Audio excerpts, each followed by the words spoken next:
Morning friends. Till previous video we had learnt about different kinds of informations regarding to control and coordinations. If we recap the previous videos in a few moments, then I would like to remind you that we had learnt about the nerves, we had learnt about the neurons, we had learnt about the different parts of the neuron, then we had learnt about the nervous system, we had learnt about the different kinds of nervous system like central nervous system, peripheral nervous system, autonomous nervous systems. Then we had also learnt about the different kinds of type of nerves, for example sensory nerves, motor nerves, mixed nerves. We had also learnt about the brain, the function of the brain. We had also learnt about the spinal cord. We had learnt about the reflex action. We had learnt about the reflexive arc. So now friends, in this video we will learn about the coordination in plants.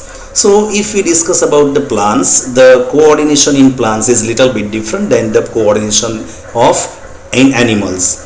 So plants do not have the muscle cell or any kind of nerve. In opposite it, the animals have nerves and muscles. So they have a particular different system for the coordination and control in animal, but plants do not have such system. So the coordination in plants is little bit different than it is in animal. So friends, coordination in plants is depend upon the movement of the plant, the different kinds of stimulation, different kind of response given by the plants because of different kind of stimulation for the plants. So if we discuss about the stimulation or response of the plant, it is divided in two categories, that it is growth and not growth. Growth of the plant and not growth of the plant.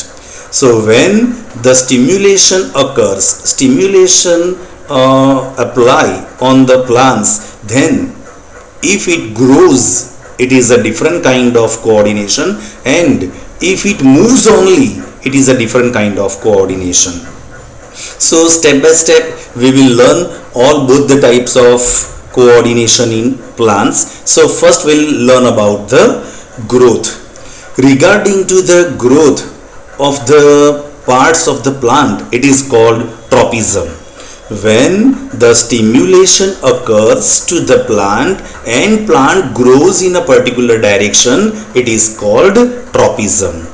So there are different kinds of tropism for the plants. The stimulation is different for the plants comparatively in the animals. If we discuss about the stimulation of touch, it is called thigmotropism. If we discuss about the stimulation of light, it is phototropism. If the stimulation of water, it is hydrotropism. If stimulation of gravitation force, it is called geotropism. If stimulation of the chemical, it is chemotropism. So we will learn all this kind of tropism in this topic one by one. So listen carefully friends. What do we mean by tropism? Once again we come to the point of the tropism. Tropism means the growth of the plant because of the stimulation to the plant. Now one by one I explain the different stimulation. First we will discuss about the light. Light is called the photo. It is called phototropism. In phototropism, when the sunlight reaches to the plant growth moves in the direction of the sunlight. So we can conclude that why the shoot system develop upward and why the root system develop downwards. The root system develops upward because of this phototropism. To understand this phototropism, I will give an example of a terracotta plant. So I will show you the figure so you can look carefully.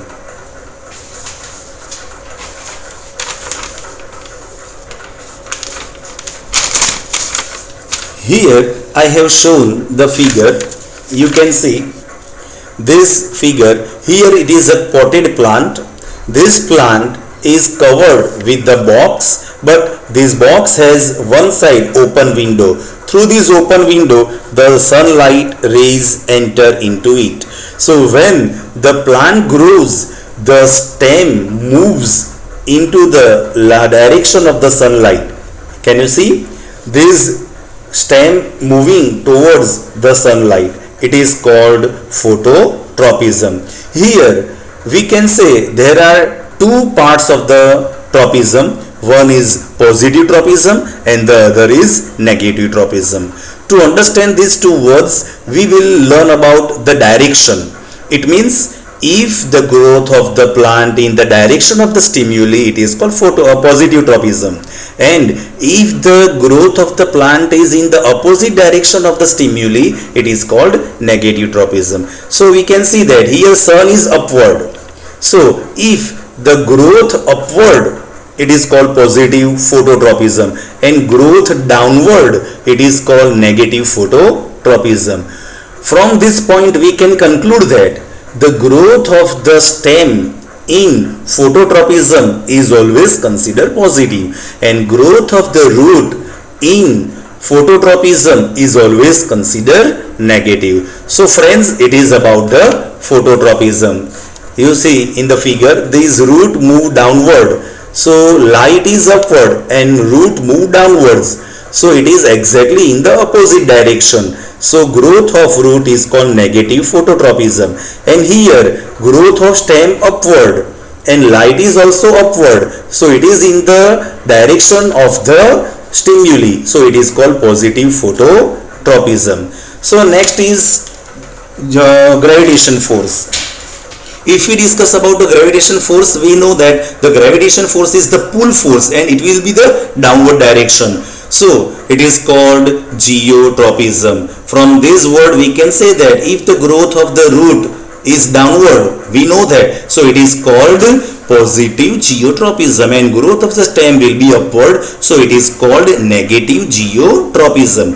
So what do we mean by geotropism? Geotropism means the growth of the plant because of the gravitation force. It is called geotropism. And if we include two types of growth, positive and negative, for that, if the growth towards the gravitation force is called, it is considered positive, and growth of the plant opposite direction of the gravitation force, it is considered negative. So we can, common sense we can use that growth of the stem is always in the opposite direction of the gravitation force, so we can consider it is negative geotropism, and growth of the root always in the direction of the gravitation force, so we can say that it is positive geotropism. Next one is hydrotropism.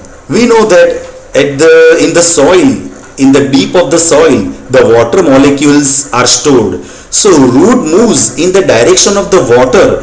So this growth of the root, always root grows in the direction of the water, where the water molecules are available maximum, the root moves in that direction only. It is called hydrotropism. And last one is chemotropism. Friends, we had learned in plant reproductive system in primary section that the female reproductive part, stigma, has a sticky chemical on it. Here I have shown in the figure. It is stigma, and it is reproductive part of the female reproductive system. You can see, if you observe, this stigma has particular chemical on it. So when the pollen grain fall on it, this stigma, it will stick it, and because of this chemical, the pollen grain will germinate, means it grows in the pollen tube. So it is called chemotropism. So friends, here we had completed one point regarding to the coordination of the plants, and it is tropism. So in next video I will continue with nestism, means movement of the plant in a particular direction. Till then, keep watching, keep learning, and practice hard as you can. So goodbye, and keep watching this video. We will meet very soon after a little break.